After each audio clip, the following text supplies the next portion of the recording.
Bah oui, moi, si tu veux que je réponde à ta question, moi, j'aimerais bien que ce soit Aïdon Rio. Tu rêverais de ça? Honnêtement, c'est le rêve oui. dont je te parle. Hein. Oui. Tu peux me dire, je rêve des Saoudiens, je rêve des Chinois. Pour le standard, hein, parce que j'ai d'autres rêves.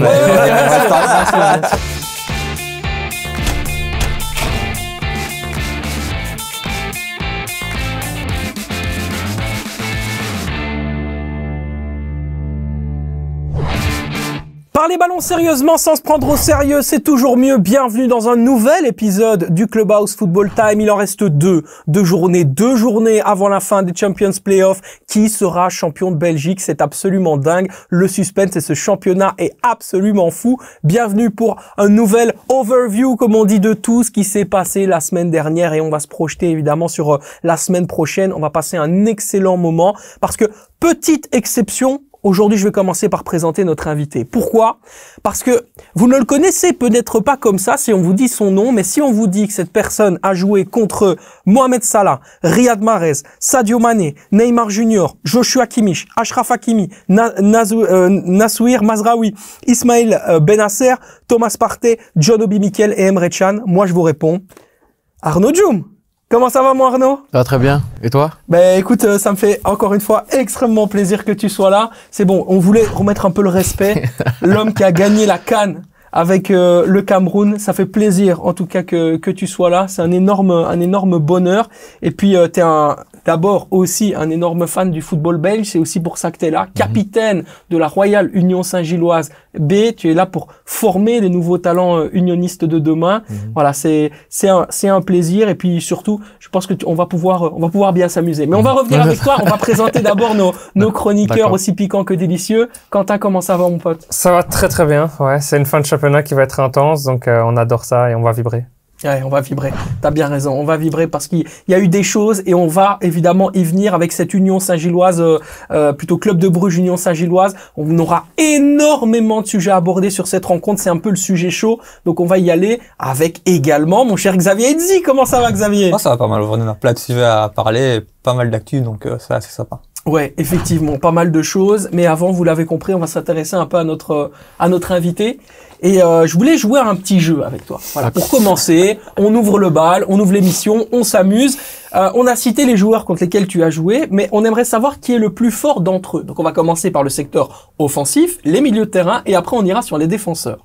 Donc, je répète, tu as joué contre Mohamed Salah, Riyad Mahrez, Sadio Mané, Neymar Junior. Qui est le plus fort? Pour moi, c'est clair. Neymar Junior. Neymar Junior. Ouais, sans discussion. Ah, c'est incroyable. Parce que, justement, c'est bien. Tu me fais la passe. Le 20 novembre 2018, match amical Brésil-Cameroun, tu es titulaire. Dans ce match, Neymar aussi. Ça fait quoi de jouer contre le Ney? Et je pense qu'il y a beaucoup de jeunes qui m'ont posé cette question parce que c'est toujours, pour eux, ils retiennent que ça, en fait. Que j'ai joué contre Neymar. Le reste, ils nous voient comment ça a été le match et tout ça, mais ça fait quoi de jouer contre Neymar? Et là, je pense que c'est la seule fois dans ma carrière, vraiment, que dans le hall, avant de rentrer sur le terrain, je l'ai regardé et ça m'a fait vraiment quelque chose de fort à l'intérieur. Ouais. Tu vois, j'étais pas à l'aise et j'avais vraiment cette pression, ce petit stress de jouer contre lui. C'était son charisme, juste le voir à côté de moi comme ça dans le tunnel, c'est quelque chose c'était une sensation incroyable et c'était vraiment quelqu'un avec qui que j'ai beaucoup de respect parce qu'en tant que supporter ou aimant du foot, pour moi c'est après les Messi et Cristiano, c'est lui pour moi, il est exceptionnel. Je suis un fan de Neymar, donc et de le voir à côté de moi comme ça m'a fait vraiment bizarre. C'était vraiment un grand respect pour lui. Et puis on se doute certainement que dans ta tête doit se passer tous les souvenirs de ta carrière. Non, ouais, non, émotionnellement c'était vraiment très très très fort. Et je me dis mais je dois jouer dans le match il commence dans 2 minutes, donc il fallait que je reste focus quand même, mais c'est un truc de fou parce que voilà, j'ai pensé à mon parcours, d'où je viens et tout ça, et ça m'a fait vraiment bizarre et j'étais vraiment fier d'avoir été là dans le tunnel et juste de l'avoir à côté de moi et d'avoir pu jouer contre lui, quoi. Ouais, beaucoup aujourd'hui se posent la question suite au départ annoncé de Kylian Mbappé, de la légende au Paris Saint-Germain. On rappellera qu'en 2017-2018, je peux en attester parce que je l'ai vu au stade, la saison de Neymar, je pense qu'on n'a jamais vu plus fort, honnêtement. Sur cette période-là, juste après la fameuse remontada et où il signe au Paris Saint-Germain, voilà, il y a rien à dire sur sa qualité. Il est extraordinaire, en fait. C'est pour ça que le choc est encore plus fort parce que pour moi, comme tu dis, à ce moment-là de sa carrière, cette période-là, il était incroyable et Ouais. j'étais vraiment un fan de Neymar. D'habitude, je suis pas trop un fan des joueurs et tout ça. Je prends comme toujours du recul, tu vois, pour vraiment m'impressionner comme ça, moi personnellement. Je suis quand même assez calme. J'essaie d'analyser, de prendre du recul, mais avec lui, en tant que fan de football, c'était un truc de fou. De pouvoir être à côté de lui comme ça, c'était incroyable. Et c'est sur l'aspect scanning, technique, élimination de Voilà. joueurs, vista, on est sur quoi de plus impressionnant quand on analyse Neymar Junior? Moi, c'est vraiment ça en fait. Hein. C'est tous ses capacités déjà athlétiques, parce qu'il faut dire, un joueur comme Neymar, c'est vrai qu'il fait des petits ponts et dribbles, mais physiquement, dans le sens de sa vitesse et premiers mètres, c'est un truc de fou. Donc, il fait ses gestes, mais il fait ça en vitesse. Et il anticipe, quand tu parles de scanning, prendre l'info quand il a le ballon, et c'est déjà la technique qu'il va faire, il sait où tu vas aller. C'est inné en lui, c'est instinctif, il doit pas forcer.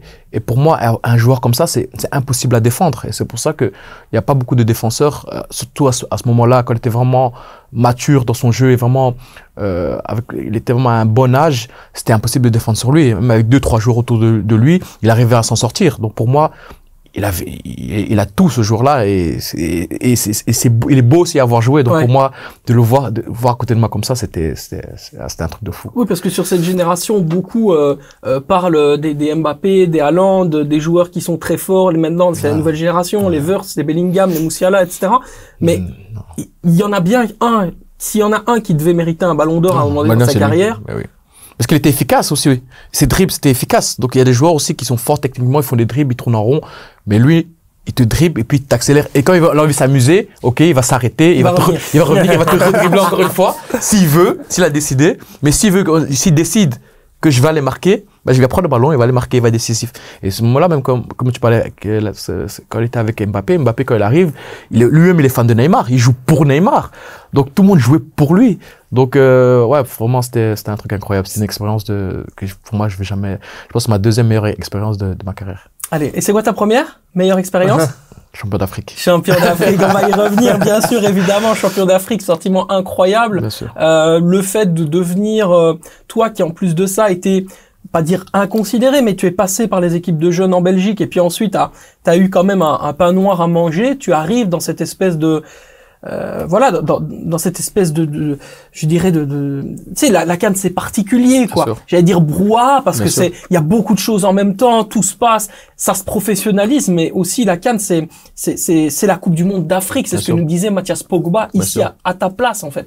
Il disait c'est pour les Africains, c'est comme la Coupe du Monde, Bien quoi. sûr. Et le fait de soulever ce trophée-là pour ton pays, en fait, aussi, parce que tu es Bien né sûr. à Bruxelles, mais t'es aussi camerounais.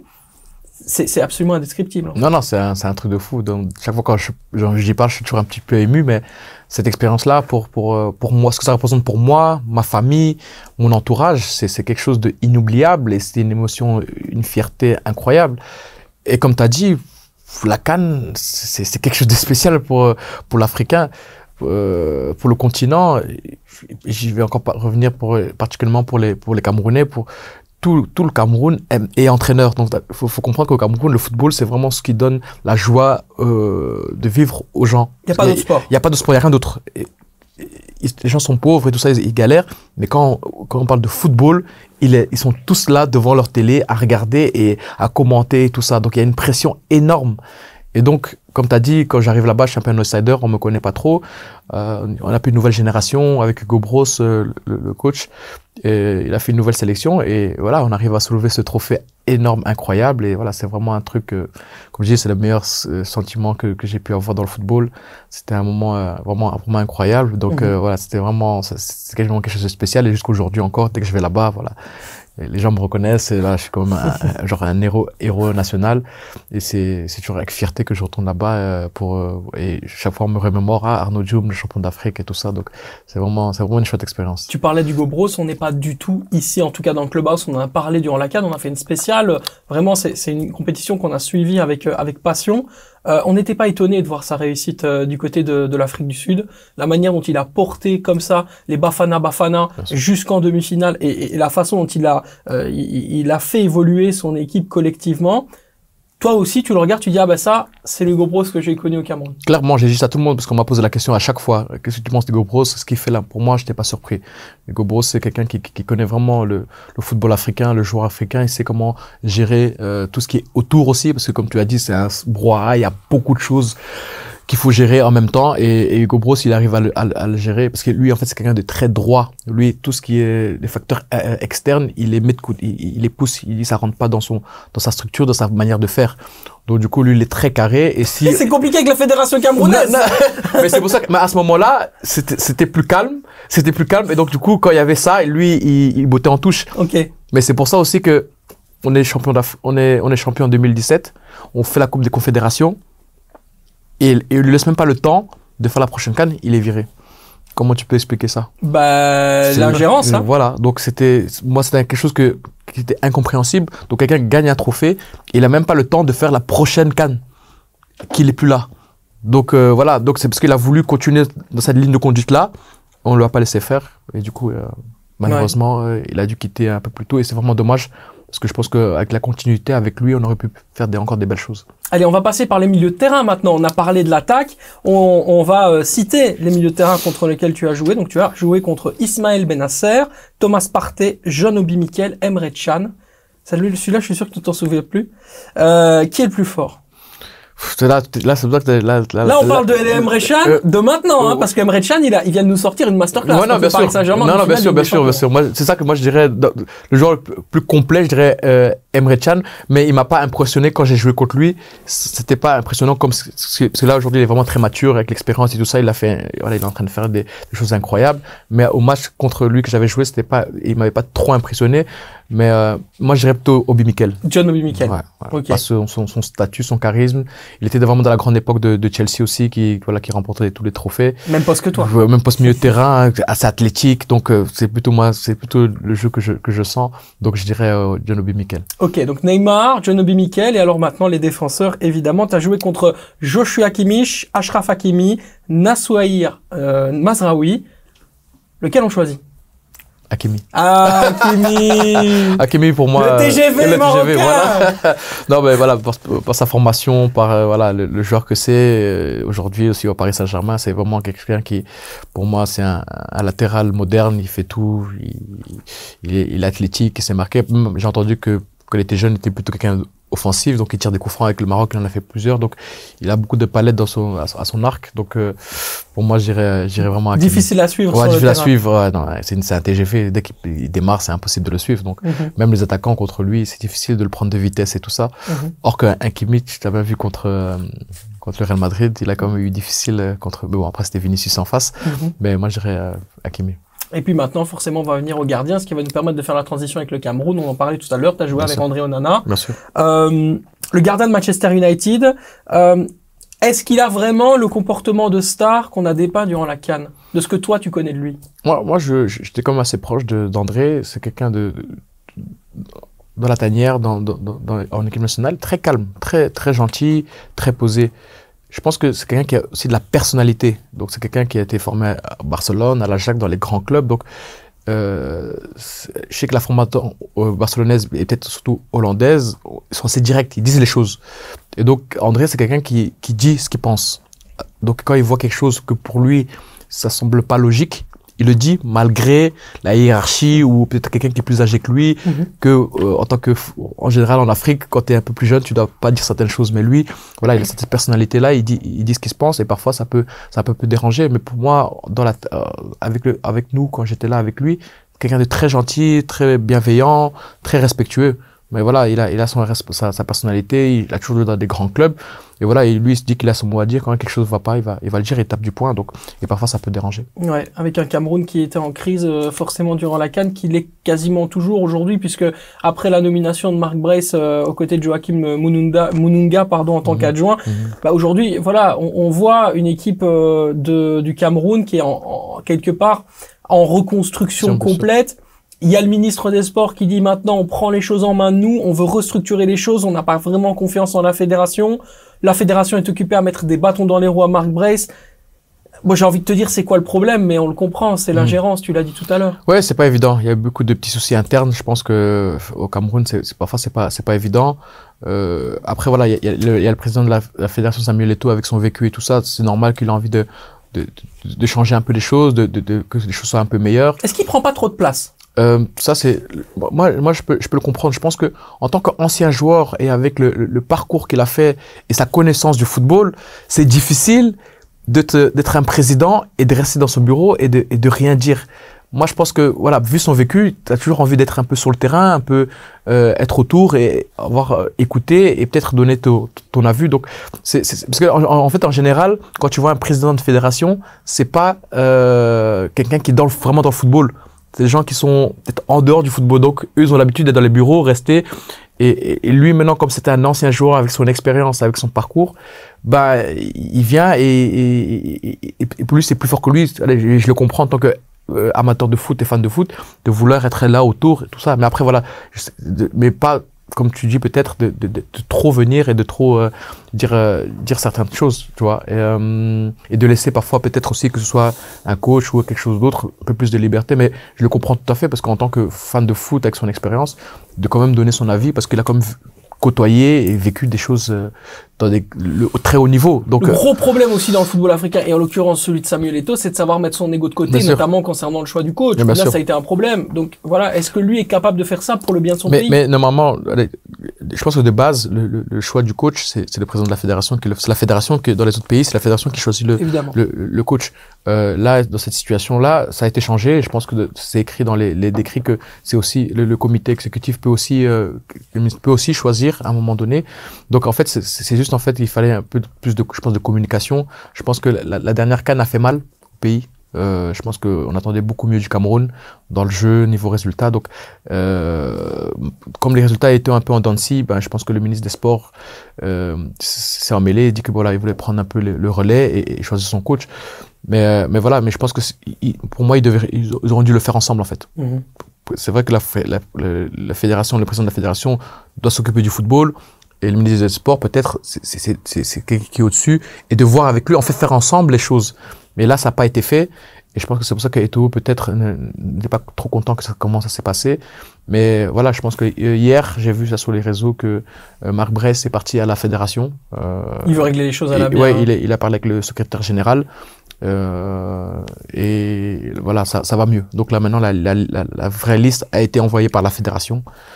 Même au niveau du staff, il y a eu quelques réglages aussi que la fédération voulait mettre certaines personnes en place. Donc il y a eu ce premier pas, il y a eu cette première discussion déjà, et donc c'est déjà positif. Donc j'espère que dans les jours à venir et dans les semaines à venir, ils vont régler cette situation parce que voilà, moi en tant que Camerounais, moi j'ai envie que l'équipe nationale redevienne ce qu'elle était. Dominant pouvoir gagner des titres, donc j'espère qu'ils vont régler ce problème. Et puis en tant que vainqueur de la CAN, voilà, c'est ça. Ben voilà, pour moi, voilà, le Cameroun, c'est un des gros, c'est pas le plus gros pays africain, donc il faut que le Cameroun reprenne sa grandeur et devienne dominant. Bon, maintenant qu'on t'a présenté, quand on a un petit peu situé qui est Arnaud Djoum, il faut aussi parler de ta carrière et de la façon dont parfois une carrière de joueur peut monter très très rapidement et puis descendre aussi en dents de scie. Tu t'es retrouvé sans contrat. On va parler aussi de la façon dont tu as pu être lancé, notamment avec l'association Free Pro Players FC et ce qu'ils t'ont apporté. Mais comment est-ce qu'on vit ça quand on a vécu la sollicitation médiatique, forcément derrière la visibilité, l'argent, la popularité, etc. et qu'à un moment donné, il n'y a plus rien? Non, c'est pas évident. C'est pas évident. Dans une carrière de football, faut comprendre que c'est pas tout rose. Je pense que la majorité des gens pensent que le footballeur, c'est quelqu'un qui gagne toujours des millions d'euros, qui a toujours du succès, qui a toujours l'attention de tout le monde. Mais ça, pour moi, c'est peut-être 5 à 10% des joueurs de foot. Même, je pense, moi, je vais loin. Donc, en fait, chaque joueur a sa carrière, c'est toujours une carrière atypique avec des hauts et des bas. Là, j'étais en fin de contrat et voilà, donc j'ai pas voulu faire un choix trop rapide parce que je pouvais encore aller dans des pays moi qui me convenaient pas. Donc j'ai pris le temps et voilà, et je me suis dit bon, je vois pas la raison de rester à la maison, m'entraîner que tout seul. J'avais besoin de ballon, j'avais besoin de terrain et le Free Pro Player via un ami François Compagnie m'a proposé d'y aller. Donc moi je lui allais avec plaisir parce que voilà, je pouvais côtoyer des joueurs d'un certain niveau, m'entraîner avec eux et rester fit pour attendre la prochaine possibilité, le prochain club. Donc pour moi, ça n'a pas été très difficile parce que je suis quelqu'un d'assez réfléchi, d'assez calme et je sais pourquoi je fais les choses. Là, je le faisais pour moi personnellement, c'est pour vraiment garder le rythme et pour pouvoir être prêt le jour J quand on m'a dit voilà, tu vas signer là-bas ou tu vas aller là-bas, bah, que je vienne voilà, prêt et pas que voilà, je manque un peu de ballon ou je manque un peu d'intensité dans mon jeu. Formellement, c'est un peu aussi grâce à eux que tu as signé à l'Union Saint-Gilloise et que tu es ensuite devenu le capitaine de l'équipe réserve de l'Union. Un peu, mais je pense que quand j'étais un free-for player, c'est il y a 2 ans, je pense que c'était avant Dundee que j'étais en Écosse, que j'étais là-bas, puis après je suis parti en Écosse. Cette saison avec l'Union, je parlais déjà depuis 2 ans avec Naïm Arab. Qui voulait déjà que j'intègre et faire l'Union Saint-Gilloise et m'occuper du développement des jeunes, mais j'étais pas encore prêt à ce moment-là de venir à l'Union Saint-Gilloise. Et donc là, cet été, j'ai fait ce choix aussi pour me rapprocher de ma famille, parce que comme je t'ai dit tout à l'heure, je suis parti très tôt de la Belgique à 18-19 ans, et c'est la première fois cette année que je rentre en Belgique vraiment. Donc pour moi c'était vraiment important de retrouver mes parents, mes enfants et que j'avais laissé ici. Donc pour moi c'était important, et l'Union c'est à Bruxelles, c'est près de la maison, donc pour moi c'était important de rentrer ici. À quel point c'est compliqué quand on est sans contrat, qu'on a la trentaine et qu'on cherche un nouveau club de se relancer dans le football mondial? C'est pas évident, c'est vraiment pas très évident, parce que les clubs en général, dès que tu passes la trentaine, pour eux, tu sais plus courir, t'avances plus, parce qu'en fait il y a eu beaucoup de cas avant de beaucoup de joueurs, que ce soit africains ou autres, qu'à un certain âge, ben ils avancent plus. Moi, je pense que j'ai quand même pris soin de moi, donc moi je me sentais toujours capable de faire quand même beaucoup de distance. Comme j'ai dit, je suis quelqu'un qui faisait toujours des extra des entraînements en plus. Mon hygiène de vie était toujours assez bien pris en compte. Donc du coup, pour moi, parfois c'était frustrant, parce que les clubs, parfois, ils ont tendance à dire ah ouais, mais il a déjà 31 ans, il a déjà 32 ans, il a déjà 30 ans, il est trop vieux. Et moi, ça m'a beaucoup frustré. C'était vraiment très difficile, et c'est dommage que les clubs n'aille pas plus loin dans la recherche du joueur. Avoir 30 ans, ça veut pas dire ne plus avoir de qualité. Mais voilà, c'est ça. Et aussi, même physiquement, parfois, à 30 ans, moi, à 31 ans, je me sentais super bien. Je courais encore des 12 km par match à haute intensité. J'étais prêt physiquement. Mais c'est vrai que pas tout le monde peut le faire. Donc, c'est dommage que les clubs ne vont pas plus loin dans peut-être des tests ou parler avec le joueur pour voir un peu quel genre de joueur c'est. Mais parfois, ils bloquent directement, ils disent ah ouais, non, lui, il a 30 ans. Je veux plus. C'est aussi pour la valeur marchande. Il y a aussi ça, mais bon, je pense que dans chaque équipe, tu as besoin quand même de l'expérience. On a vu dans beaucoup de cas. C'est vrai que si tu as déjà une équipe avec 4, 5, 6 joueurs depuis 30 ans, là, je comprends totalement. Mais bon, il y a des équipes qui sont assez jeunes. Ah, c'est sûr. Et que peut-être ils ont besoin de 1 ou 2 joueurs d'expérience pour encadrer. Et c'est dommage. Et là, parfois, ils hésitent. Et ils disent, ouais, non, on va faire qu'avec les jeunes. Mais après, ils se retrouvent dans des saisons en temps de scie, parce qu'il n'y a pas de structure autour. Donc, c'est dommage que les clubs, tout ça, mais c'est vrai qu'ils pensent à leur argent. Et parfois, c'est ça le problème. C'est ça, parce qu'aujourd'hui, tu es à l'Union Saint-Gilloise, dans l'équipe réserve qui évoluait cette saison en D2 ACFF. Donc, c'est le 4e échelon national. Tu penses pas qu'un club supérieur aurait pu venir vers toi et te donner du temps de jeu et que tu aurais eu les compétences pour jouer? Oui, bien sûr. Moi, je pense que oui. Oui, bien, je suis d'accord. Oui, bien sûr. J'ai fait la pré-saison avec le Berscott, là. Je pense que Mardo était venu la semaine dernière. Ça s'est super bien passé, mais c'est juste que le club, ce qui se passe autour, c'était pas très carré avec les Saoudiens et tout ça. Et eux aussi, plus de 30 ans, ils ont fait les datas, comment ils fonctionnent. Et or que le coach était fan de moi et j'avais le niveau, clairement tous les joueurs étaient unanimes là-dessus. Mais après les autres clubs ne me connaissaient pas, comme j'ai dit, je suis sorti très tôt de la Belgique, et donc du coup ils ont dit ah, il a déjà 34 ans et il a pas joué en Belgique, est-ce que il posait beaucoup de questions, et donc du coup finalement je me suis dit allez, je vais pas me casser la tête, je vais venir près de la maison, et puis voilà, j'ai pensé à mon développement, et puis après je suis content d'avoir pris cette décision là. C'est ça, bruxellois de cœur qui vient du RWDM, on parlera du RWDM après, mais forcément tu pourrais peut-être apporter à cette équipe aussi pas mal de choses, mais aujourd'hui tu es chez, je dirais pas l'ennemi, mais en attendant les rivaux, on va dire ça comme ça. Ouais. C'est plus cohérent et plus correct. Tout à l'heure, tu nous parlais de ce rôle de formateur que tu as embrassé également en tant que joueur. Tu parlais aussi de la mentalité des jeunes bruxellois. Ouais. Tu dis les petites Bruxelles, à un moment donné, c'est difficile de leur dire quelque chose. Il faut qu'ils puissent à un moment donné rentrer des principes de jeu, comprendre un peu le football d'une certaine manière. Il y a cette discipline. Tu as dû hausser à un moment donné le ton pour leur faire comprendre les choses. À quel point c'est compliqué pour cette génération, vraiment les 2000, quoi, comme on les appelle, de comprendre vraiment Dans quel monde il se situe? Parce qu'on a un peu l'impression qu'aujourd'hui, cette génération, il n'y a plus de règles. Non, bien sûr, clairement. C'est vraiment pas évident. Donc là, je suis tous les jours avec eux et je vois ça de mes propres yeux.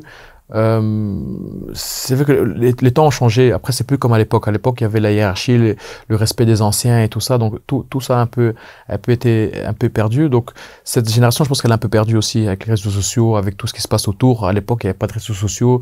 Aujourd'hui, tu fais un bon match, tu marques un petit goal, tu postes partout et tu penses déjà que tu vois. Donc avant, il n'y avait pas ça. Tu marquais ton goal en réserve ou je sais pas où. Personne n'est au courant. Ben, tu savais que tu devais continuer à travailler jusqu'à arriver en équipe première et là prouver. Mais ici, tu fais quelque chose en jeune, même pas jusqu'en haut, on pense déjà que tu te prends peut-être pour quelqu'un que tu n'es pas encore. Donc c'est tous ces petits détails là qu'ils ont un peu perdu. Pour les jeunes de l'Union, je pense que le souci aussi c'est d'où ils viennent, l'éducation, la formation qu'ils ont eu avant, parce qu'à l'Union avant, je pense que il y avait beaucoup de travail à faire. Il y avait des gens peut-être qu'ils les a pas bien encadrés. Oui, on peut utiliser même le mot amateur. Voilà, c'est ça. Voilà. Hein. Donc, mais maintenant, voilà, il y a un encadrement qui a été mis en place et c'est beaucoup mieux. Mais ces jeunes-là souffrent de 3-4 années avant qu'ils n'ont pas eu cette éducation-là. Et donc, du coup, maintenant, on la met en place et c'est beaucoup mieux. Mais c'est vrai que c'est pas évident tous les jours. Parfois, on doit un peu hausser le ton, comme tu as dit.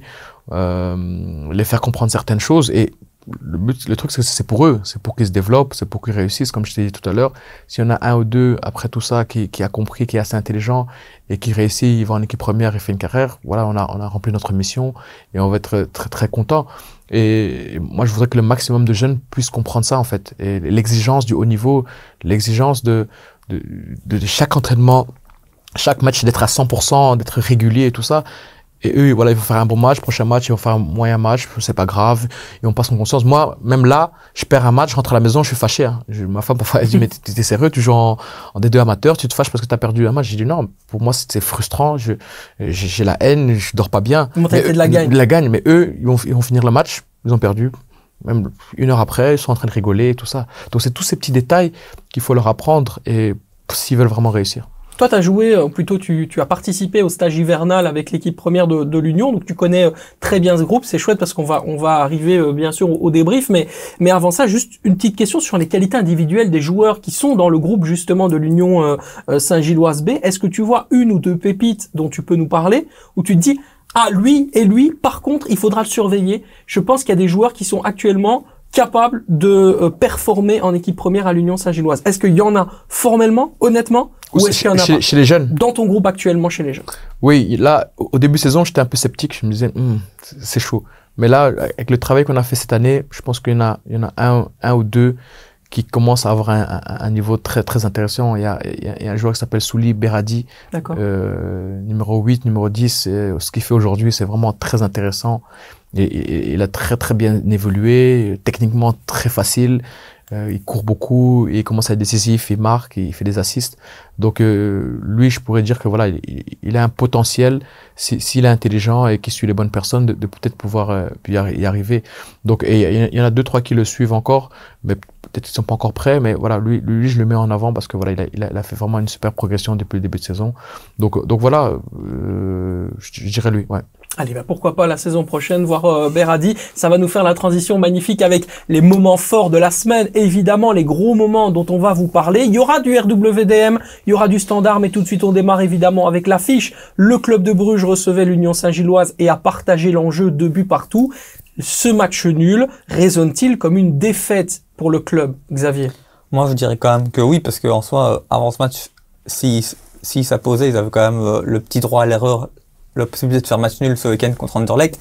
Maintenant, ils sont obligés de gagner, donc c'est quand même une défaite pour le club de Bruges au final.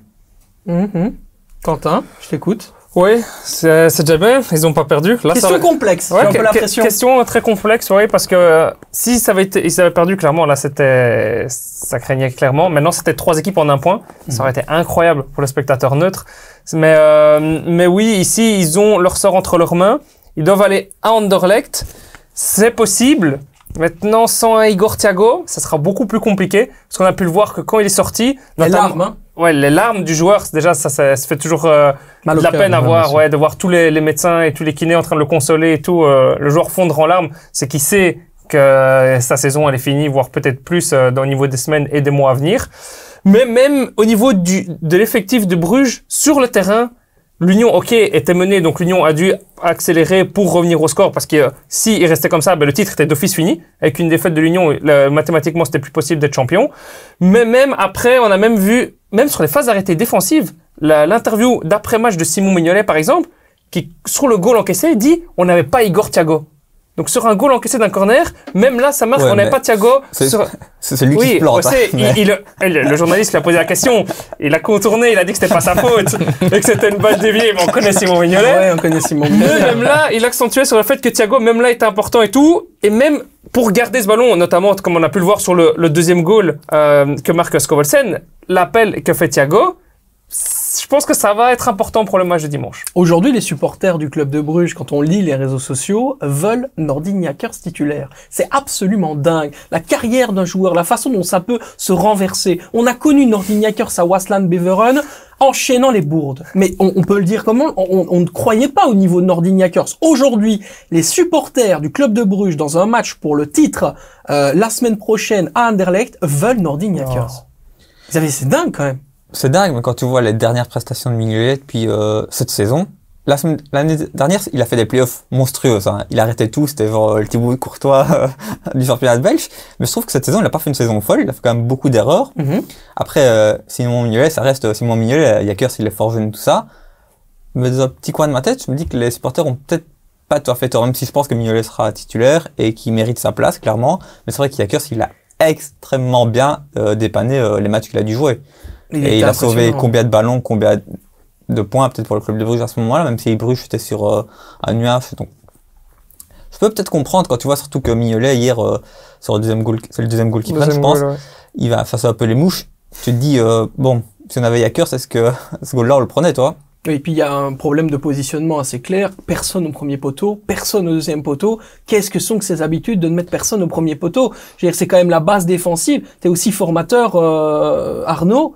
C'est une erreur de ne pas avoir des hommes à ces poteaux. Alors on sait, tu étais au soulier d'ébène, d'ailleurs tu nous en parleras parce que t'as passé un bon moment avec tes copains Bilal El Khanous et Kevin Denke. Mais sur la base, quand on doit défendre un corner, on met toujours quelqu'un au poteau. Ouais, toujours, clairement toujours. Je pense que chez nous on met même deux, trois hommes, on met un au poteau et deux devant la première zone et un qui le suit. Donc nous c'est la zone. Et pour moi c'est la base, c'est le point le plus important parce que si quelqu'un à chaque fois vient passer le premier poteau et il peut chaque fois marquer facilement. Donc pourquoi moi fermer, avoir de la densité au premier poteau, c'est important parce que le deuxième poteau, tu as le temps de te retourner et y aller.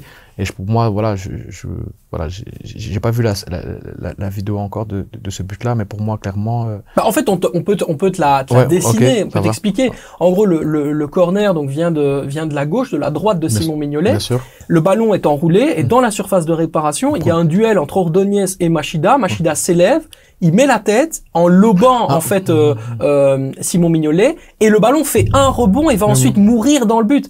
Mais il est lent, le ballon. C'est-à-dire que la tête, elle n'est pas du tout la trajectoire de la balle. Elle peut tout à fait être déviée dans le plus grand des calmes s'il y a quelqu'un au premier poteau. Et là, il y a personne. Mais je sais qu'il y a aussi beaucoup de gardiens qui veulent pas le poteau, qui veulent pas de joueurs au poteau. Et ça, voilà, c'est un peu la nouvelle génération. Certains gardiens veulent faire des choix différents pour peut-être mettre un ou deux joueurs devant ou dans d'autres zones. Mais pour moi, je suis la vieille école. Pour moi, voilà, deux hommes au poteau, première zone. C'est la base. Oui, alors la grosse différence dans ce match, on peut dire ce qu'on veut, c'est l'efficacité. Aujourd'hui, l'Union Saint-Gilloise a, dans l'intensité, vraiment fait jeu égal avec le club de Bruges, a prouvé qu'ils étaient dans les impacts, dans les duels gagnés, dans les échanges, vraiment un égal du club au club. Donc c'est une grosse performance des hommes d'Alexander Blessin, mais à un moment donné, il y a des gens qui mangent la feuille. Et Mohamed Amoura en est un. Je veux dire, les playoffs, les Champions Playoffs de Mohamed Amoura, il faut aborder ce sujet. J'adore Mohamed Amoura. On est le premier. On en a parlé dans Wait and See. Il suscite énormément d'intérêt. Mais il est un peu en train de passer à côté de ses playoffs. On est quand même d'accord là-dessus, Quentin. Oui, bien sûr. La fin de saison, dans sa globalité, pour Mohamed Amoura n'est pas bonne. Est-ce que c'est une pression de peut-être vouloir surperformer, ou vouloir faire plus, vouloir faire le geste de trop? Parce que pour peut-être susciter un transfert, attirer, on sait que les stades, ça attire les convoitises et tout. Et je trouve qu'il fait toujours le dernier geste de trop. J'étais notamment à la finale de la Coupe de Belgique et l'accélération, les pas, il est incroyable. Il est très, très, très, très fort. Il a un énorme potentiel. Mais à chaque fois, j'ai l'impression qu'il faisait toujours ce geste de trop. Et puis, au moment, fin du match, il a l'occasion de tuer le match. Il a un face-à-face. Il le rate. Toi, j'ai l'impression qu'il lui manque ce truc. Je pense qu'il se met beaucoup de pression. C'est ce qui lui manque. La spontanéité. Je pense que c'est ça la clé. Aujourd'hui, Mohamed Amoura est un joueur extraordinaire. Il a des capacités physiques qui sont très rares. Je veux dire qu'aujourd'hui, en Europe, il n'y a pas deux joueurs comme lui. Je pense qu'il y a Loïs Openda et Mohamed Amoura. Dans la vitesse, petit format, très rapide, qui prend la profondeur. Et encore, je vais vous étonner, pour moi, Mohamed Amoura, techniquement, est plus fort que Loïs Openda. Il sait faire plus de choses balle au pied. Beaucoup plus de choses. Donc, il est aussi il a une forme de génie en lui, due à sa morphologie, à sa génétique, en fait, tout simplement, qui fait que c'est un joueur qu'on trouve pas beaucoup, en fait, si tu veux, sur le marché ou même en général, quoi. Mais il y a aussi le côté, et on l'a souvent vu, c'est avec les joueurs algériens, ils montent en puissance, ils sont extraordinaires pendant 3-4 mois, et derrière, en fait, ils pensent que c'est les rois du monde et ils se relâchent. C'est aussi le grand problème des joueurs algériens, Arnaud. C'est des sujets avec Slimani, on les a abordés, avec Mahrez, on les a abordés, avec Benasser, on les a abordés, avec Ziani à l'époque, Karim Ziani. Tu te rappelles de Karim Ziani à l'Olympique de Marseille? Il était extraordinaire 2 matchs sur 3. Voilà, les joueurs algériens aussi, c'est le souci, quoi. Ça peut être les joueurs algériens, mais je dirais même de la globalité, les joueurs africains, parfois en général, parfois on a cette nonchalance à un moment donné quand on est en haut, parce que tout le monde te dit que t'es le roi du monde, et bon, du coup, voilà, tu prends un peu la confiance, et parfois, moi, je l'ai vécu aussi à des moments, hein, même après la CAN, à un moment donné, t'as besoin un peu, moi j'ai la chance, j'avais ma mère qui me disait, calme-toi, commence pas, voilà, t'as fait ça, mais tu restes mon fils, tu restes à ton niveau. Donc, si t'as pas des personnes comme ça autour de toi, tu montes vite, et chez nous en Afrique, on va dire, on a cette tendance un peu à prendre des ailes. Pour moi, pour Amoura, je dirais aussi, il y a eu la CAN aussi, en pleine saison. Je pense aussi au niveau de la fraîcheur, comme tu parlais de quelqu'un d'instinctif. Je pense qu'il avait à un moment donné, on voyait au début de saison, dès qu'il faisait un geste, il enchaînait avec une frappe. C'était bien mis, bien cadré, dans le bon tempo. Et donc, maintenant, dans le dernier geste, comme vous avez dit, c'est un peu plus forcé, c'est un peu plus difficile. Je pense que, voilà, donc, peut-être un manque de lucidité en fin de saison, un manque de jus, dû à la CAN. Et c'est pour ça que beaucoup de joueurs africains, et ça, beaucoup de clubs maintenant, hésitent parfois à prendre des joueurs qui vont faire la CAN en janvier, parce que, voilà, tu les perds, et quand ils rentrent, tu sais pas dans quel état il sera. Et donc les dernières semaines, peut-être, je sais pas si ça a un petit peu joué aussi sur Amoura. Et puis 38 matchs d'affilée à se coltiner Mohamed Amoura, à un moment donné, les logiciels, les data, les coachs ont la consigne. Ils savent, il n'y a plus d'effet de surprise. Aujourd'hui, Mohamed Amoura, il est scanné, il est compris, et on s'entraîne quelque part en préparation des matchs contre Mohamed Amoura. Voilà, il y a aussi ce côté-là. Au départ, il arrive, c'est une fusée, personne ne connaît. Enfin, je veux dire, il n'était pas non plus très visible. C'est-à-dire que pour aller voir des matchs de Mohamed Amoura avec Lugano, faut déjà voir le championnat. Tu vois, Y-Scout, c'est pas très visible, machin. Donc c'est très compliqué quand tu veux faire une analyse. Là, tout le monde a vu les matchs de championnat. Les coachs, ils les regardent, ils savent comment à peu près anticiper. Voilà, ça aussi, ça veut dire que le joueur lui-même, il doit avoir cette espèce de double moteur pour se renouveler et pour se créer à nouveau, pour se renaître en fait comme joueur. Non, clairement, moi je suis vraiment d'accord avec ce que tu dis. Je pense que voilà, tout le monde l'a étudié, donc tu vois maintenant que les équipes soit des fois un bloc bas, comme on a vu à la finale de la coupe avec l'Antwerp, pour pas donner d'espace dans le dos, parce que voilà, tu laisses un petit espace, lui il est parti.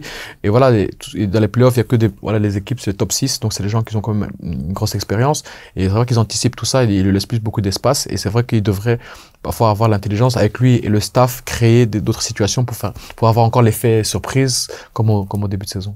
Et alors, il y a l'effet surprise, justement, de l'autre côté, contraste absolument incroyable avec Skovlsen. Skovlsen, quel joueur fantastique, c'est extraordinaire. Xavier, moi je vois Skovlsen, j'ai envie de lui acheter des fleurs.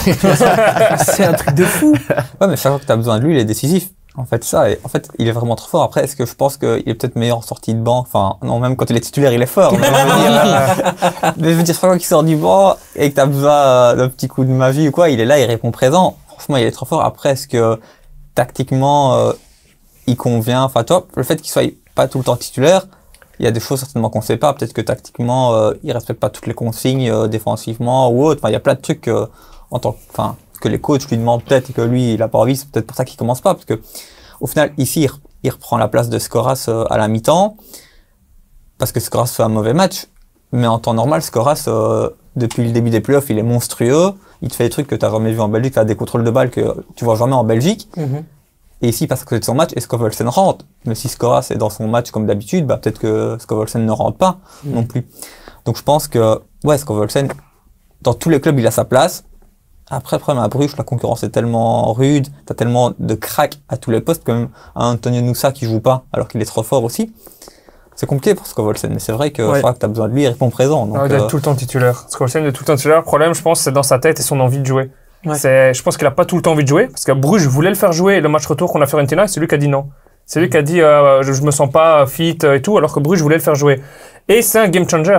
C'est un game changer pour un club belge. On a notamment vu, c'était contre Molde, je pense, dans les tours précédents, où au retour, il fait la différence. Il met une lucarne des 25-30 mètres, incroyable. Et tu te dis toujours, mais comment il a mis cette frappe, incroyable. Et encore hier, il met un doublé, mais il rate un face-à-face à la fin du match, il tire sur le poteau. Donc, à la limite, il met un quadruplé, quoi, en une mi-temps contre l'Union. Donc, on se rend pas compte du génie que c'est. Et, même lui, il a déjà dit, les grands clubs, ça l'intéresse pas. Ce qu'il veut jouer, c'est avec ses potes, c'est jouer vraiment dans un esprit familial et tout. Il est pas là pour jouer pour l'argent, pour jouer pour les grands clubs. Il veut juste s'amuser, en fait. Et hier, t'as vu ça? Scovelsen, il est monté au jeu, il a envie de s'amuser. Et il s'est amusé.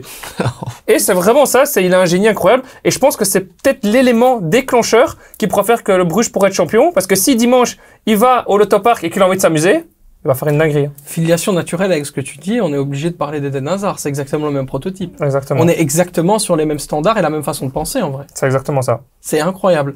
Andreas Scovelsen, ok, mais pas d'Igor Thiago, tu l'as dit au départ. Est-ce que ça, par rapport à une rencontre qui sera forte en intensité, qui sera bien différente de celle face à l'Union, tu joues contre Anderlecht, tu joues l'impact physique, tu joues surtout l'efficacité. Anderlecht, on va y venir, c'est là où ils font vraiment la grosse différence, c'est que dès qu'il faut mettre un ballon dans le box et dès qu'il faut être efficace, ils le font. Je pense que le but de Jari Verskaren, en termes de pourcentage de probabilité, on dépasse pas les 24%, quoi. Tu vois ce que je veux dire? C'est, le but est extraordinaire. D'accord, mais à chaque fois, ils arrivent à mettre ce ballon au fond, alors que dans le fond du jeu, fondamentalement, ils sont pas supérieurs à leur adversaire, Arnaud. C'est là aussi que peut-être Thiago peut manquer. Ouais, j'ai vu 2 fois Anderlecht jouer, je pense que contre Cercle en décembre, je pense.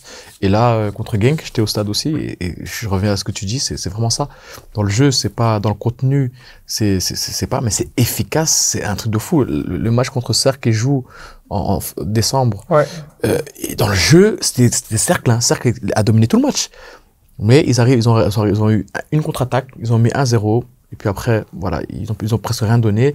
Et voilà, et donc l'efficacité qu'ils ont, c'est vraiment incroyable. Et le truc, j'ai peur de ça parce que une équipe, pendant toute une saison, à avoir autant de réussite, faut faire attention.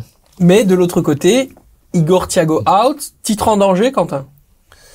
Titre en danger, moi je pense que ça va vraiment du 50-50. Il va mettre Scovelsen titulaire, il va mettre Jutgla qui a fait un assist incroyable, faut aussi le souligner pour Scovelsen ici sur le goal. Et à gauche, est-ce qu'il va mettre un Skoras, est-ce qu'il va mettre un Nusa? Je pense qu'Antonio Nusa, j'ai l'impression qu'il est pas vraiment en forme, il a pas sa tête à ça. Il y a eu le transfert avorté à Brentford. Il y a beaucoup, tu vois qu'il il a pas sa tête au football pour le moment. C'est dommage parce que je pense que si tu mets un Van Aken, Scovelsen, Nusa et Jutgla devant, t'as encore un quatuor incroyable. Hein. Mais je voulais te rajouter, mais comme tu as parlé de l'impact de Thiago, quand Mignolet parle de lui en mode il était pas là. Donc ça veut dire qu'il a vraiment une importance, donc ça peut vraiment jouer un rôle clé. Quand tu as un joueur comme ça et que ton capitaine dit ouais, mais ou ton vice-capitaine dit que ouais, il était pas là, il y a eu ça peut avoir un impact psychologique sur l'équipe. Donc attention à ça. Donc titre en danger possiblement. Donc on était d'accord avec moi. Il y a vraiment un impact. Ça peut être psychologique. Il peut avoir un joueur comme ça qui est vraiment le joueur qui fait beaucoup dans l'équipe, qui a un gros impact sur beaucoup de choses, comme on dit, les phases arrêtées, points d'appui, efficacité, tout ça.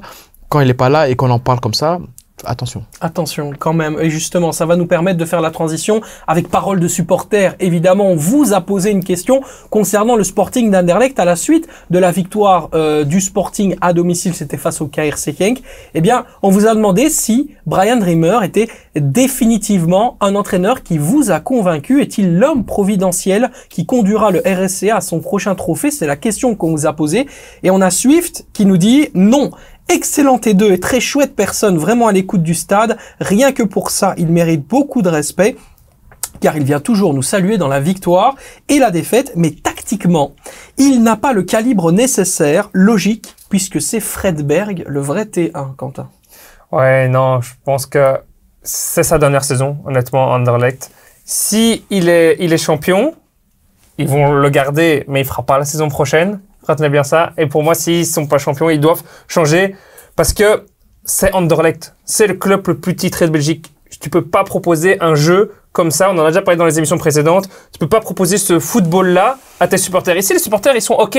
Parce on revient de loin. L'année passée, on était 11e du championnat.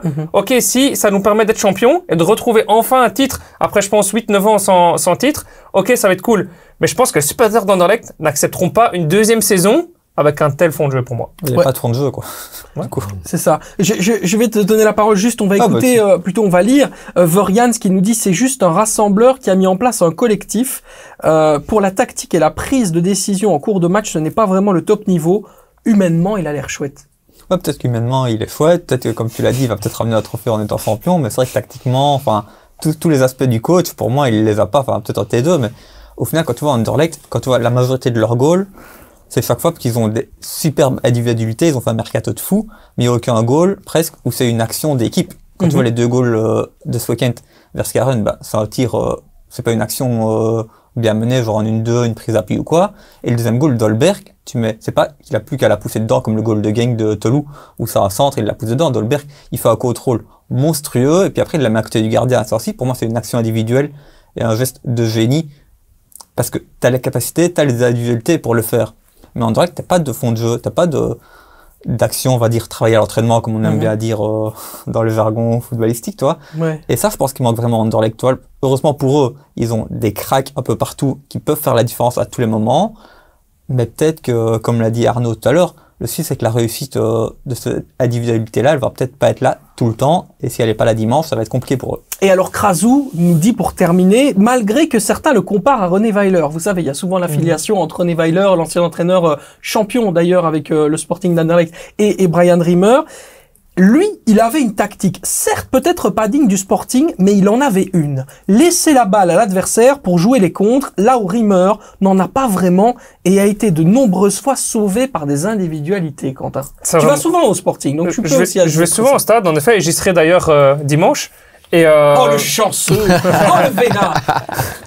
Peut-être un titre, hein, s'il gagne et que l'Union ne gagne pas. Je répète, Arnaud ne le sait pas, mais en fait c'est un supporter du Standard qui vient de dire ça. Ok. Donc, en plus, je savais pas. en plus. Oh là là. Professionnel jusqu'au bout. Non, vraiment, j'ai la chance, grâce à mon beau-frère, de pouvoir aller au stade là-bas à plein de matchs, aux matchs que je choisis avec lui et tout. Enfin, soit. Et ça me permet justement de regarder plein de matchs différents. Et franchement, à chaque fois, je n'ai pas été convaincu. Chaque fois, je suis au stade, je suis bien mis et tout, je regarde et je me dis pas waouh, incroyable, waouh, l'action incroyable, waouh, la tactique incroyable. Et donc, c'est bien ce que je disais tout à l'heure. Je pense que Riemer, ça va être comme Weiler. C'est que ici, il est champion, il restera. Mais c'est ce qui est passé avec Weiler. Ils n'ont pas accepté une deuxième saison comme ça. Et je pense même que s'ils restent, ils seront moins bons que cette année. Parce que, comme Arnaud le disait, ici, ils ont bien performé, mais sur des individualités. Et tu performes pas comme ça. Tu peux pas tenir 2 ans comme ça. Ici, c'est déjà bon d'avoir tenu toute la phase classique, plus les playoffs. Honnêtement, je pensais qu'aux playoffs, ils allaient s'écrouler. Ils ont encore tenu. Est-ce qu'ils tiendront encore dimanche? Telle est la question. Mais est-ce qu'ils tiendront la saison prochaine? Honnêtement, je pense pas. Arnaud, sur le cas Riemer? Ouais, c'est ça que c'est un cas très intéressant. En fait, quand il y a un changement d'entraîneur, je pense qu'avant, c'était avec Vincent. C'était un jeu basé sur le jeu. Après, voilà, les résultats n'ont pas suivi pour certains facteurs externes. Il y avait beaucoup de choses, des problèmes à Anderlecht. Et en fait, quand on change d'entraîneur, souvent, l'impact des clubs, ils veulent changer complètement, avoir vraiment un impact fort sur le groupe et sur le club. Et là, ils ont cherché un peu l'extrême, je pense, l'opposé. Et donc, du coup, là, comme tu l'as dit, ils veulent juste remettre Anderlecht au top. Donc, on s'en foutait de comment on allait jouer, de tout ça. Donc, ils ont pris un coach. Et souvent, les Autrichiens, les Allemands, ils sont forts dans ça. Ils ont un jeu assez rigide, assez très efficace. Et là, ils ont fait le bon choix pour moi parce qu'il va permettre à Anderlecht de remettre dans le top 3 ou ce champion ou son deuxième, troisième, au moins de jouer au moins le top.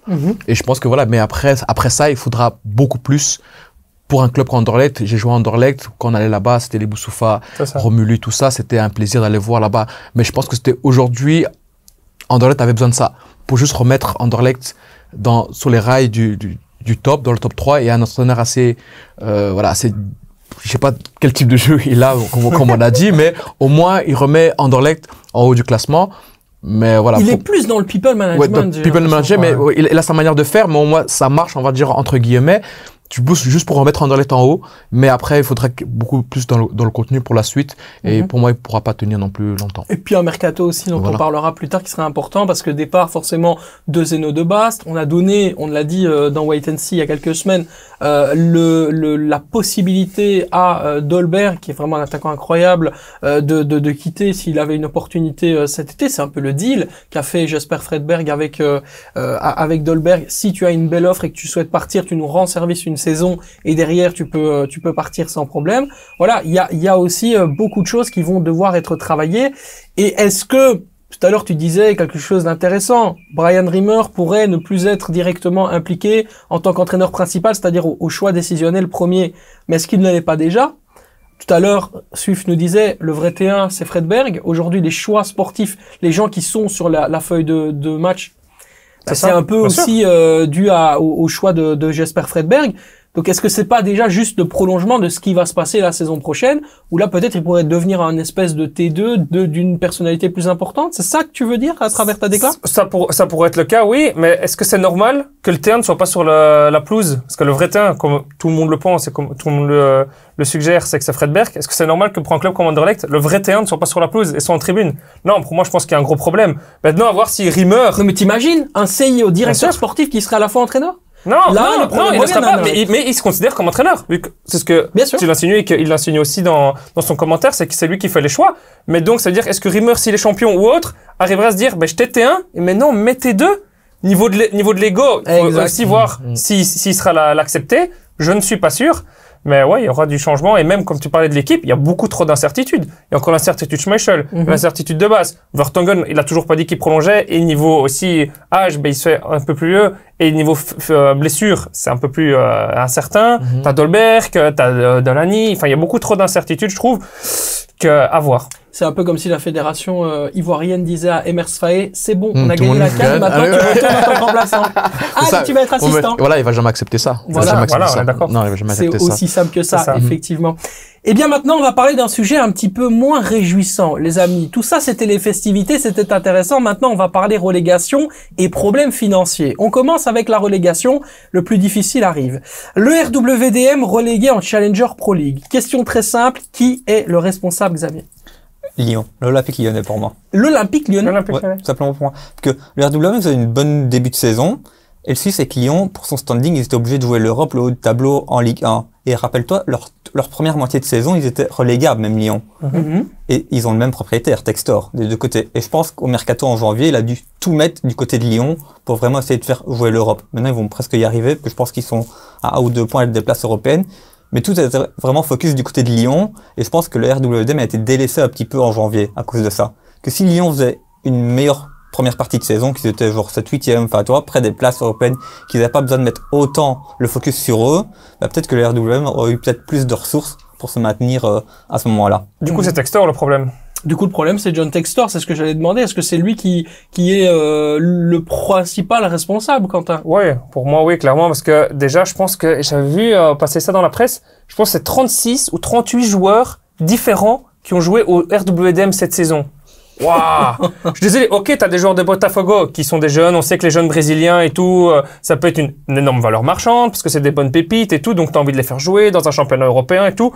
On a déjà parlé ici lors d'émissions précédentes. Mais, excuse-moi, mais un joueur brésilien, il s'adapte pas en 2 semaines au championnat belge, on est d'accord? Non, clairement. Donc, comment tu veux faire pour que ton club fonctionne? Déjà, c'est un club qui a une pression parce qu'il vient de monter en division 1. C'est pas un club qui, du coup, a une stabilité. En plus de ça, à 3 jours avant le début du championnat, tu changes tout. Tu changes ton coach, tu changes ton directeur sportif. Waouh! Déjà, tu commences ta saison comme ça, tu sais que t'es déjà mal parti. Après, en plus de ça, t'as 4 coachs sur toute ta saison. Avec le Bruno Irles qui a fait 5 journées et tout. Il y a vraiment, pour moi, le club a été géré, mais d'une façon, par Textor, mais odieuse. Est-ce qu'il n'y a pas une sensation de gâchis au RWDM, Arnaud? Oui, moi j'étais formé au REDM, donc moi voilà, de base c'était REDM mon club, et c'est vraiment dommage de voir ce club faire chaque fois des dents de scie, d'être pas un club stable qui reste en première division et géré par la sorte. Donc moi ça me déçoit un peu, et c'est vraiment dommage. Je reviens aussi, j'étais parti voir le match amical en début de saison REDM contre Lyon. Ils avaient fait un super match REDM, ils ont gagné le match, je crois. Ouais, 2-2, où c'était vraiment bien. Et après, quelques jours après, ou le lendemain, le coach n'est plus là. Et comment tu veux commencer un début de saison comme ça? Et il avait fait du bon travail, c'était Vincent Evrard. Qui a été en fait licencié à la suite du fait qu'il ait battu l'Olympique Lyonnais en amical. Mais, donc c'était le match là, donc ils ont gagné le match. Et je me suis dit, mais j'étais avec Jérémy Taravel, on en discutait, on était au stade ensemble, et il disait, mais c'est des fous, pourquoi ils font ça? L'équipe est bien, est prête pour le début du championnat. Et tu vires le coach. Et donc, pour moi, ça commence là. Donc voilà, la malgestion du club, on n'investit pas beaucoup dans le club. Quand il y a d'autres, quand il y a des propriétaires qui ont plusieurs clubs, parfois s'intéresser à un club en particulier, laisser un peu l'autre. Et c'est vraiment dommage pour Bruxelles, pour les jeunes bruxellois, parce que voilà, il y a beaucoup de l'académie des REDM là où je suis passé, qui ont de la qualité. Donc quand on les délaisse comme ça, parce que je sais qu'il y a eu beaucoup de changements, beaucoup de problèmes là-bas que j'ai entendu, parce que j'ai encore beaucoup d'amis là-bas. Et c'est vraiment dommage pour un club bruxellois qui devrait, pour moi, rester en D1. Alors, on a mis beaucoup la responsabilité sur Gauthier Gana, également le CIO du RWDM. On a beaucoup pointé aussi. On sait qu'en interne, il y a des luttes d'ego et notamment de pouvoir qui se jouent entre Gauthier Ganaï et Maxime Vossen, le COO, mais réputé très proche de John Textor. Lui ne démissionnera pas, c'est une info que je peux vous donner ici. Par contre, la différence, c'est qu'il pense pouvoir être aussi le bouc émissaire des autres. Donc il pourrait en pâtir de ça. Et quelque part, la presse belge l'a un peu enfoncé, parce qu'on a vu un espèce d'édito qui disait, oui, qu'il l'appelait Relegation Man, parce qu'il a un record assez triste, c'est qu'en 2 ans, il a participé aux relégations de 4 équipes en tant que CIO. Donc voilà, c'est effectivement assez lourd. Je pense qu'il n'est pas le seul responsable, tu l'as dit, il y a également John Textor. Mais globalement, quand on regarde la saison du RWDM, on a quand même une impression, on disait tout à l'heure, de gâchis, mais surtout on laisse pas les gens travailler, en fait. Il y a, en fait, quelque part, une instabilité générale qui est quelque part la philosophie du club. On dit, c'est quoi le RWDM? Bah, c'est le fait d'aller vendre Zakaria Louadi le dernier jour, c'est le fait d'aller récupérer des joueurs à rien du tout, c'est le fait de bloquer les budgets aussi quand on veut acheter des joueurs, c'est le fait de ne pas laisser par exemple la main libre à des CIO comme en l'occurrence Gauthier Ganaï sur le dossier Duomo, on l'a pas laissé activer l'option d'achat 1,5 million d'euros, comme le dossier Norman Bassett. Norman Bassett, il était promis au RWDM, il devait y aller, on l'a pas laissé l'argent. Eagle a dit non, on ne mettra pas cet argent. Aujourd'hui, il est en train de faire les beaux jours du KV Mechelen. Il s'est complètement lancé sa carrière et il aurait pu être très, très, très utile à Molenbeek en été. Donc voilà où sont les problèmes aujourd'hui du RWDM. Quelque part, quand on regarde le classement, Xavier, c'est logique. Eupen, RWDM descendent. Les choses comme on pouvait l'attendre. Ouais, clairement, je pense, quand tu vois la deuxième partie de saison, je pense comme on pouvait l'attendre première partie de saison, je suis pas tout à fait d'accord, que je trouve que le RWDM, ils avaient pris quand même beaucoup de points au début, ils avaient perdu quand même beaucoup de matchs de hasard et de jeu, donc avec un peu plus de réussite ou de concentration, ils avaient beaucoup plus de points. Mais c'est vrai qu'à partir de janvier, ouais, c'est logique, c'est les équipes les moins bonnes qui se retrouvent en bas du classement. À ce niveau-là, je suis assez d'accord avec toi. Oui, mais quand tu vois les qualités, c'est pour ça que tu parles de gâchis tout à l'heure avec Non, mais il y a Arnaud. quand même des qualités, genre oui, je suis d'accord. Tous des trucs comme ça. Évidemment, il y a des qualités. Un Biron, voilà. Je me rappelle encore de son match au Standard, je pense que ça doit faire 4-1 tous les jours. Il doit gagner 4-1 au Standard dans ce match-là, match aller face classique. Il mange la feuille je ne sais combien de fois. Le match, en plus de ça, retour au RWDM contre le Standard, ils doivent le gagner. Il y a plein de matchs où tu dis, mais comment le RWDM n'a pas pu prendre les 3 points, quoi? Ah bah pour moi, c'est aussi un peu l'énergie générale du club. C'est ça, c'est des petits détails qui font la différence. Quand l'énergie générale à l'intérieur et tout ça, qui doit prendre les décisions, c'est plus ou moins mal géré. Mais des petits détails, ça va pas pour toi. Un tir que doit poteau rentrant va poteau sortant. Pour moi, j'y crois. J'ai vécu des choses incroyables et j'essaie chaque fois de prendre du recul et comprendre pourquoi. Et chaque fois quand j'ai vraiment réussi, c'est quand tout le monde était soudé, quand il y avait cette connexion entre les gens, que quand tu faisais une passe à quelqu'un, tu le faisais pour qu'il marque, tu vois, t'es content pour qu'il marque. Mais quand tu fais une passe à quelqu'un forcé ou tu sens entre les joueurs, on l'a dit tout à l'heure, il y a 35 joueurs. Je parlais avec Jonathan Iris qui était là-bas aussi. Ouais. Il m'expliquait un peu comment c'était à l'intérieur. Il me dit voilà, il y a trop de joueurs, c'est n'importe quoi. Ils font des groupes séparés en 3 et c'est compliqué de bien préparer les matchs et même les 11 entrants de bien être focus sur son match. Pour tous les petits détails comme ça, pour moi, la stratégie doit être claire, le bon nombre de joueurs à l'entraînement, sans tous ces trucs-là. Et c'est pour ça que quand il y a un propriétaire avec plusieurs clubs et qui veulent faire un peu ce qu'ils veulent faire, pour moi, ce football business-là, parfois c'est un peu compliqué. Le haut niveau, c'est un groupe de 27. C'est tout. Tu regardes les plus grandes équipes du monde. J'ai eu l'occasion de commenter la Serie A. Chaque fois que je fais mes préparations, tu regardes sur Transfermarkt, les plus grandes équipes, ils sont à 27, pas plus. Il n'y a pas plus. Avec les gardiens, avec les gardiens inclus. Avec les gardiens inclus. Voilà, c'est ça. Bah oui. Pour moi, c'est simple. Tu dois avoir 23 à 24 joueurs de champ et 3 gardiens. C'est terminé. Après, derrière, tu as un groupe qui se perd complètement. Il faut créer une synergie entre les groupes. Ouais, sinon, l'énergie n'est pas bonne. Ceux que tu mets sur le côté, là, les 5, 6, ils sont là comme ça, ils font rien et parfois, ils peuvent donner une mauvaise énergie aux autres. Allez, on va parler du Standard de Liège, battu par forfait à Westerlo. Et oui, les supporters n'ont pas laissé les joueurs sortir de l'académie avec la complicité des joueurs, ça faut le dire aussi, parce qu'on leur a posé la question et les supporters ont dit « Si vous voulez, vous savez, vous pouvez sortir. » Les joueurs ont dit « Non, non, non. » Donc ils sont un petit peu complices également. Le Standard de Liège vit une des périodes les plus sombres de son histoire, sans contestation possible. Alors on va parler un peu de réjouissance, ou en tout cas on va essayer de se projeter sur ce qui pourrait se passer. La situation est déjà assez nébuleuse et catastrophique comme ça. Si vous voulez des informations, on peut vous renvoyer sur mon X, mon Twitter. On a un petit peu expliqué ce qui se passait et quels seraient éventuellement les repreneurs possibles. Ce qui est sûr, c'est que 777 va prendre le taureau par les cornes et essayer lui-même de trouver un repreneur. Donc de quel successeur à 777 rêveriez-vous quand un supporter du Standard? La question piège. Ouais. Non, il y a beaucoup qui en rêvent, je le vois sur les réseaux. C'est un de nos frios. Ça, il y en a beaucoup qui en rêvent et tout. J'y crois pas. Honnêtement, je le vois. Attends, il y en a beaucoup qui en rêvent. Tu rêves de quoi, toi? Moi, je rêve de quoi? Je rêve déjà de stabilité.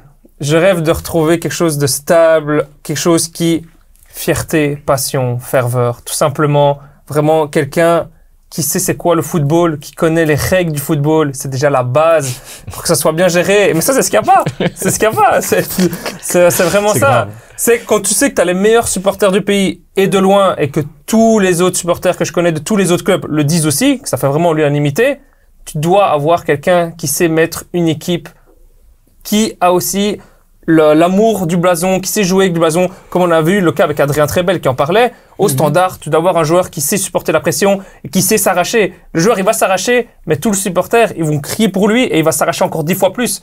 Donc, il faut trouver quelqu'un qui arrive avec cette stabilité-là. Mais donc, il faut quelqu'un qui a les reins assez solides pour payer les dettes.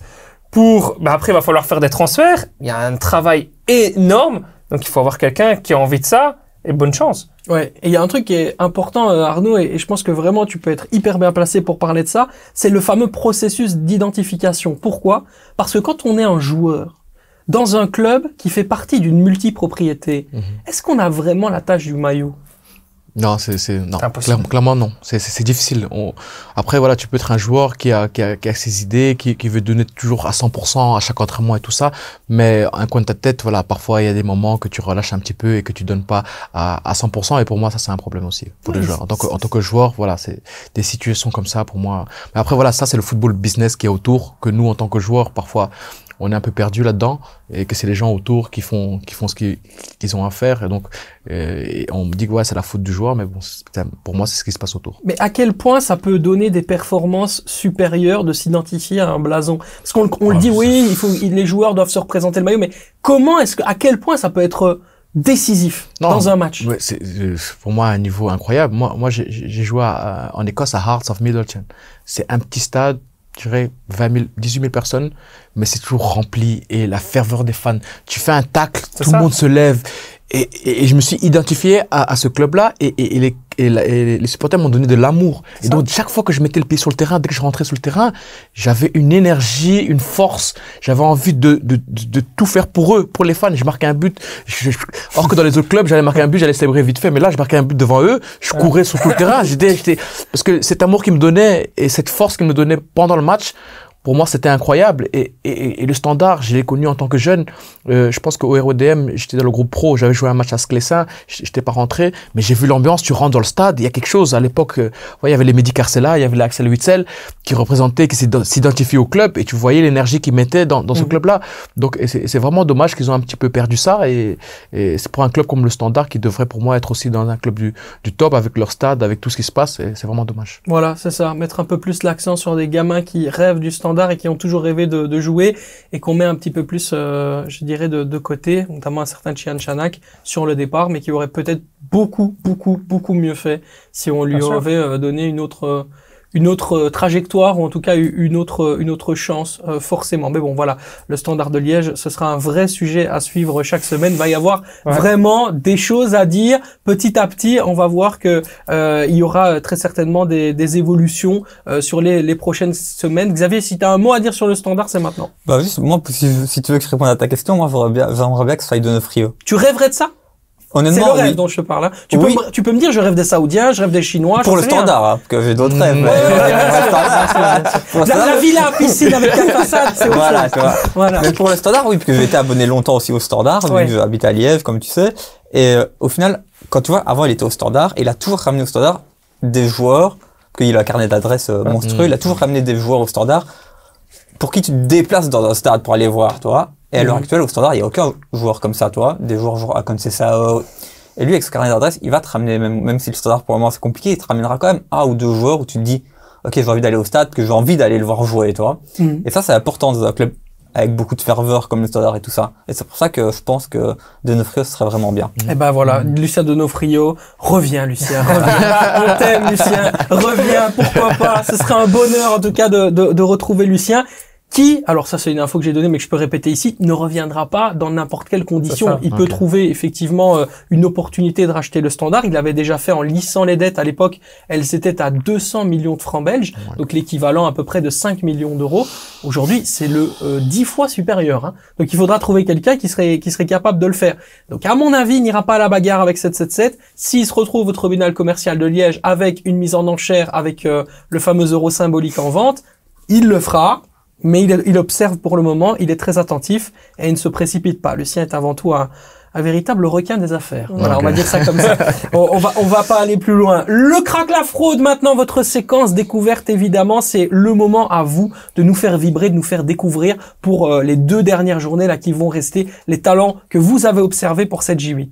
Ben moi, j'ai envie de mettre en avant 2 joueurs, cette fois-ci, si tu me le permets, et vous, tous les 2 plus ou moins au même poste. C'est Hannes van der Bruggen du Cercle et Charles Van Hout, qui vient du Cercle mais qui est à Lignon également. C'est 2 joueurs qui sont extrêmement importants pour leur équipe. Ils récupèrent beaucoup de ballons, ils sont toujours présents, ils ont pas beaucoup de déchets dans leur jeu, mais on n'en parle jamais parce qu'ils sont pas forcément très décisifs ou autres. Donc ils passent un peu tous les travailleurs de l'ombre dans une équipe. Souvent il y en a un comme ça. Dans d'autres équipes, ils sont plus décisifs, donc on en parle plus, mais eux, on en parle quasiment jamais. Et je pense que chaque fois qu'ils n'ont pas joué, chaque fois qu'ils n'étaient pas sur le terrain, chaque fois leur équipe a eu du mal. Quand on voit, par exemple, Van Hout quand il a dû dépanner en défense centrale, dans l'entrejeu, l'Union c'était vraiment la cata. Hannes van der Bruggen, certains matchs où il n'a pas pu jouer, c'était aussi pareil, compliqué pour le Cercle. Donc j'avais envie de mettre en avant 2 joueurs comme ça qu'on parle très peu, mais qui sont extrêmement importants pour leur équipe. Très polyvalent également Charles Van Hout dans cette position de défenseur central. Il m'avait impressionné à Fenerbahçe. Il avait fait un travail fantastique. C'est aussi l'intelligence de jeu qui est incroyable chez Charles Van Hout. Tu as raison Xavier, tu fais bien de le mettre en avant. Quentin. Ouais. Chez Crack et Fraude, mais Crack, je vais pas mettre Scovolsen parce qu'on en a déjà parlé précédemment. Mais je vais mettre un unioniste. Et pour moi, on n'en parle pas assez, c'est Koki Machida. Koki Machida, je trouve, j'étais notamment là à la finale, c'est incroyable. Encore ici, c'est lui qui met le 2-2, qui permet à l'Union de toujours croire au titre mathématiquement. Et on n'en parle vraiment pas assez parce que c'est quelqu'un, on en a parlé ici, assez réservé, assez timide. Et franchement, il a vraiment un talent et tout, et il est très fort. Et s'il gère bien sa carrière, il peut faire quelque chose. Donc Koki Machida en crack. Et en fraude, j'hésitais à mettre Sambou de RWDM, qui a passé vraiment à côté de son match contre Eupen, mais j'ai envie de mettre un club, et c'est le club de l'Antwerp. Parce que la finale que j'ai vécue, l'Antwerp a complètement refusé le jeu. C'était vraiment horrible à voir, clairement. Tu peux pas jouer une finale comme ça. Les playoffs qu'ils font, c'est catastrophique. Ici, encore la défaite qu'ils font à domicile contre le Cercle de Bruges. Sachant que Anderlecht doit aller jouer chez eux la dernière journée. Est-ce qu'ils auront encore envie de jouer? Est-ce qu'ils joueront? Est-ce qu'ils joueront de la même façon? La gestion de ce club fait vraiment de la peine, honnêtement, pour l'Antwerp. Ouais, très très compliqué la situation avec des salaires qui eux aussi arrivent en retard. Il n'y a pas qu'au standard que ça se passe, mon cher Arnaud. Ouais, c'est pas évident. Un crack ou une fraude? Je prends le crack, mais Ok. voilà, c'est juste plus par rapport au moment, un goal de Enoch Teklap, un petit clin d'œil, son premier but de la saison. Fantastique but. Et un très beau but au stade de Bruges, devant les supporters comme ça, très important. Après bon, ils ont fait quand même match nul, mais je pense que pour lui, voilà, je pense que marquer son premier but à Bruges comme ça, c'est intéressant. Donc j'ai un petit clin d'œil pour lui. Progression absolument incroyable. Ce mec est parti de la division 4 allemande. Aussi. Et aujourd'hui, il est titulaire dans une équipe qui joue la Coupe d'Europe. Il a été d'ailleurs titulaire à Fenerbahçe, Oui, bien d'ailleurs en huitième de finale de l'UEFA Conference League. C'est quand même impressionnant aussi de voir la façon dont l'Union parvient à chaque fois à redynamiser des joueurs, à les faire élever quelque part, à les rendre meilleurs et à s'installer dans un système et dans un dispositif bien donné. Franchement, chapeau. Hein. Ouais, c'est respect pour eux. Hein. Ils ont une manière de faire, une manière de travailler très très efficace, un peu avec les data et tout ça. Bon, je connais pas précisément comment, mais pour moi, c'est le truc flagrant, parce que j'ai fait le stage avec eux en janvier. C'est vraiment la cohésion d'équipe. En fait, tu enlèves quelqu'un, tu remets un autre, ça continue à fonctionner en fait. Et c'est ça qui est vraiment très impressionnant. Et parfois des joueurs clés que tu enlèves et tu remets un autre joueur, il a la capacité à rentrer dans le schéma, à se développer. Donc c'est vraiment beaucoup de recherche et respect à eux, et à chaque année ils arrivent à le faire. Donc c'est vraiment top. C'est un magnifique mot de conclusion, mon cher Arnaud. Merci. Merci beaucoup d'avoir été présent dans le Football Time. Ça me fait vraiment plaisir que tu aies accepté l'invitation. Et puis voilà, c'est aussi un hommage qu'on voulait te rendre parce que t'as une carrière extraordinaire et je pense que les gens méritaient en tout cas de savoir tout ce que t'as fait. Donc on espère que cette vidéo sera la plus vue possible. Mais pour ça, il faut liker, les amis. Hein. Il faut liker, il faut s'abonner évidemment et puis on fera évidemment la promotion de cette émission avec Arnaud pour faire en sorte que les choses fonctionnent très très bien. Quentin, merci beaucoup. Merci à toi. Semaine prochaine, t'es là ou pas? Semaine prochaine, je suis là. Allez, excellent. Encore une belle surprise la semaine prochaine avec un très très bel invité qui tombe au bon moment. On ne vous en dit pas plus, on vous laisse évidemment le suspense. Xavier, merci. Avec plaisir, c'est ça. Et comment est-ce que je dis d'habitude? Bisous au bébé, bien sûr. Allez, prenez soin de vous, prenez soin des autres. On se voit la semaine prochaine. Le Football Time ne s'arrête jamais. Ciao, ciao.